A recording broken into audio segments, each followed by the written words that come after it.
What's up everyone? Welcome back again to my YouTube channel. So ngayon pag-usapan natin kung paano nga ba tayo makahanap ng kasamahan o ka-empleyado sa loob ng food bazaar. Especially kapag nagsimula ka pa lang sa pagninegosyo.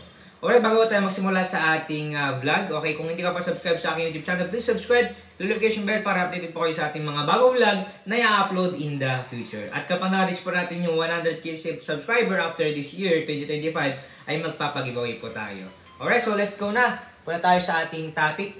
Alright, kung makita nyo po sa ating thumbnail ay andyan po yung mga kasama ko is mga kamag-anak ko. Alright, so masaya-masaya kami. Dyan din yung adin ko. So, nung una, kasi nagninegosyo ako na wala pa naman talagang puhunan, wala tayong masyadong malaking budget.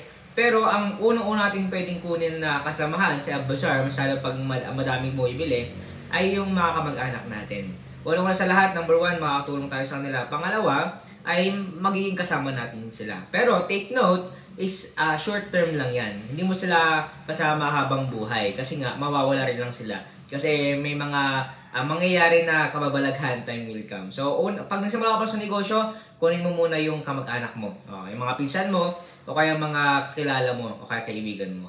Alright, bago tayo patapos sa ating vlog, ito lang yung ating sabihin sa inyo. Pero, itong libro na ito ay makatulong po ito sa inyo. Okay, kung sino pong bumili, Negosyo Reality.